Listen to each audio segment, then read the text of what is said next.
Okay, so let me just begin our conversation here.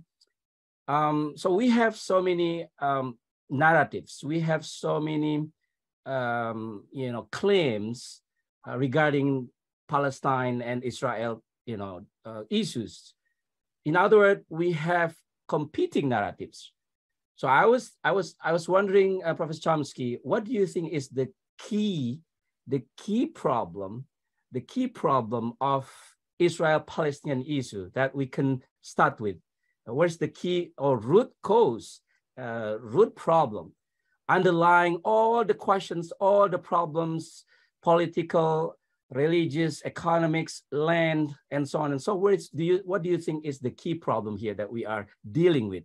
Even until today, we have a 5 days of violence, and now it's a temporary truce, ceasefire, right? But it's a deja vu question. It's still on, and it seems like so many people are very pessimistic about the future of this problem. But what do you think? Well, the key questions have changed over the years. The major question was recognized, formulated, discussed 120 years ago by leading figures in the Jewish community, leading analysts, commentators, people like the great essayist was known as Chadam pseudonym, one of the creators of the modern Hebrew language and Hebrew culture. He visited Palestine about 120 years ago, I guess, and came back and said, look, we have to understand that the people, it's not a land without people. There are people there, they're settled, they don't want us to invade. What he proposed is what was called cultural Zionism. Jews should set up a cultural center in Palestine, which would reinvigorate the diaspora. This is, remember, before the Holocaust, before East European Jews were basically destroyed. So that was the main center of Jewish life. He said we should revitalize Jewish culture and language, create a new civilization, and its center should be in Palestine. Others, like Yitzhak Epstein, others made essentially the same things. Then came the question of how to deal with these facts. No time to run over the history now. It's complicated history, but moving on to the recent period, since 1967, it was totally a new period. I mean, plenty happened before, of course, but in 1967, Israel conquered Gaza, West Bank, Golan Heights. And from that point on, almost immediately, incidentally, U.S. relations with Israel changed radically at that point. And that's quite important for the U.S. That's us, has a decisive, you and I have a decisive role in what happens there. It's not something far away. Whatever Israel does, it's because you and I permit it to happen. It's the United States who provides the massive support for everything that goes on.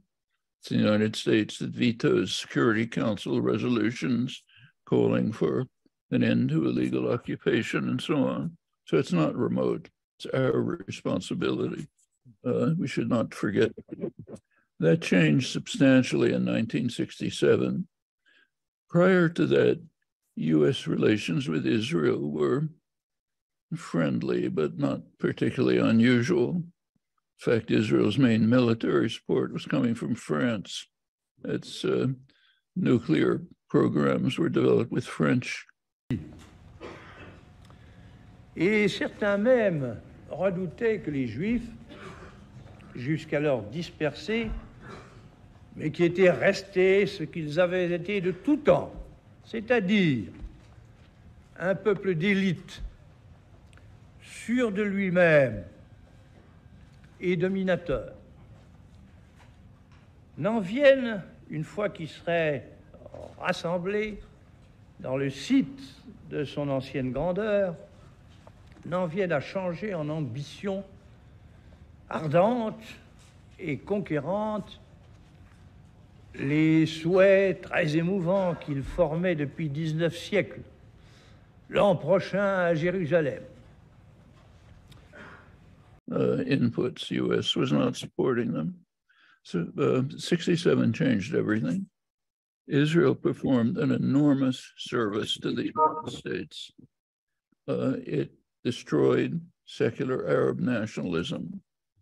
The United States had taken over domination of the Middle East from Britain. Britain had previously run most of the world, particularly the United States. But in 1945, Britain essentially took over the mantle of global domination from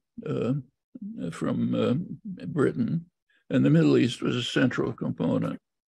There was a conflict in the Middle East, many conflicts.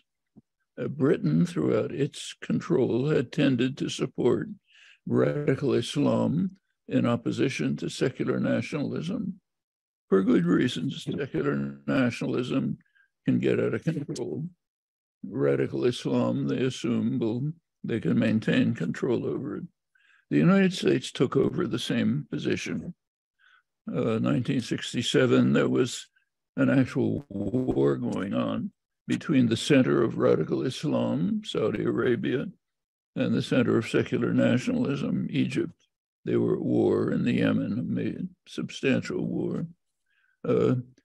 Israel destroyed secular nationalism, supported radical Islam, started a love affair with the United States. It was a tremendous gift. It also changed American discussion. Prior to that, Israel had not been a huge issue, even among American Jews. In fact, prior to 1967, there wasn't even much talk about the Holocaust. Holocaust museums, Holocaust studies, all of this is post-1967.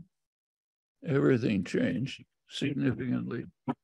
And at that point, Israel began a program of systematic expansion into the occupied territories to take up with the basic goal of taking over whatever it found valuable and leaving out the Palestinian population. So Israel does not want Nablus, for example. There's too many Arabs. The goal is to take what's valuable, expel the population if you can. The ones you can't expel, surround them, ignore them, but essentially take it over. The United States has supported it every step of the way. Golan Heights, Israel simply annexed in violation of Security Council orders. Actually, the U.S. joined Security Council in opposing it, but then went on to ignore it, and under Trump formally authorized it. Jerusalem, Israel, again, basically annexed in violation of Security Council orders. U.S. tolerated it. Jerusalem is now about 5 times what it ever was. Historically, it took in surrounding our villages, and through the West Bank, pretty much the same. Gaza we can go into. Well, that's the basic story. In the early 1970s, Israel had a choice. It had a choice between expansion and security, and it chose expansion with the help of the United States. What happened is there was a resolution, several resolutions brought to the UN Security Council, which called for a 2-state settlement on the internationally recognized border, so-called Green Line, with maybe minor adjustments, and called for the recognition, I'm virtually quoting now, the recognition of the right of each state to exist in peace and security within secure and recognized borders. The resolution was supported by Egypt, Jordan, Syria, so-called confrontation states, tacitly supported by the PLO, not openly. Israel strongly objected to it, refused even to attend the session. The United States vetoed the resolution. That pretty much set the stage for what has been happening since. Israel at that time was expanding into the Egyptian Sinai. That was a crucial issue. But the basic point was, is it going to be expansion or security? And Israel chose expansion, which means almost total reliance on the United States, because it becomes, of course, there's plenty of international objection. And finally, at this point, it's almost become an international pariah. But as long as it has US support, it feels it can go ahead. It brings us up to the present, when Israel has been shifting. It was predictable in 1967, and predicted, in fact, that if Israel continued with the occupation, it would become harsher, more brutal internally. One of the most respected figures in Israeli society, pretty much a traditional Jewish sage of Yeshayahu Leibovitz, highly regarded. He went so far as to say that if Israel continued the occupation, it would become a country of what he called Judeo-Nazis. Only somebody like Leibovitz could have gotten away with saying that, but others were saying similar things in more muted tones. We've seen it happen. Then the dynamics are pretty straightforward. You have your boot on somebody's neck. You have to find a way of justifying it. It does something to you internally, anybody, a country too. So the country has shifted pretty far to the right. By now, it's one of the very few countries where young people are more reactionary than their parents, more extreme nationalist and racist and so on. Parents sort of remember the older days when there was a social democratic liberal community, but by now almost disappeared. It's now a religious nationalist government, which, like it or not, has plenty of popular support. There's an interesting article you might look at in today's edition of Haaretz, the major Israeli newspaper, the English edition. It compares Turkey and Israel, and points out that in Turkey, as in Israel, whether you like it or not, a religious nationalist element is the majority, which is opposed to democracy. He said, so we have to recognize, we don't like it, but you can't pretend it's not happening. In fact, similar things are true elsewhere. You take a look at Iran, a lot of repression by a brutal government. There's plenty of popular support.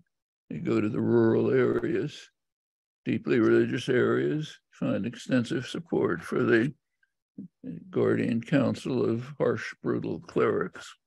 These are things we may not like them, but the world doesn't go away if they don't like it. And the case of Israel is like that. It's pretty much where we stand today. So the key issues have changed, but the basic one that was recognized by Ahad Ha'am remains.